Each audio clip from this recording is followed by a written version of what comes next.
প্রণাম দাদা, কেমন আছো? ভালোই ছিলাম, এখন আর ভালো নেই। তা বল, এত সকাল সকাল ওই ঘোড়ায় চড়ে এখানে কি ব্যাপার? আমি একটা কাজ পেয়েছি দাদা, চাষের কাজ। 2-3টে গ্রাম পরে একজনের জমিতে চাষ করতে হবে, কিন্তু এই ঘোড়াটাকে সঙ্গে নিয়ে তো চাষ করা যায় না। তাই তোমার কাছে এলাম। তুমি যদি এই ঘোড়াটাকে কয়েক মাসের জন্য নিজের আস্তাবলে রেখে দাও তাহলে খুব উপকার হয়। আরে, এ তো মেঘনা চাইতেই চল। আমার এত ঘোড়া আছে, কিন্তু রতন এই ঘোড়াটা বাকি সবগুলো ঘোড়ার থেকে অনেক ভালো। অনেক চেষ্টা করেও এটা ভগাতে পারছিলাম না। নিজে যখন এখানে এসেছে, এই সুযোগ হাতছাড়া করা যাবে না। হ্যাঁ, রাখবো, অবশ্যই রাখবো। তুই আমার ভাই, আর তোর ঘোড়া আমার কাছে রাখবো না আবার হয় নাকি? হ্যাঁ,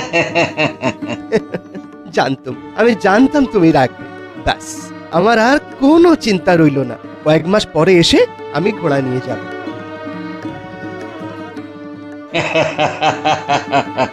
রতন, এবার দেখ কেমন করে তোর এই ঘোড়ার সদ ব্যবহার আমি করি। এরপর নিশ্চিন্ত মনে রতন কাজ করতে থাকে। 2 মাস কেটে যায়। একদিন দুপুরে রতন খেতে কাজ করছে।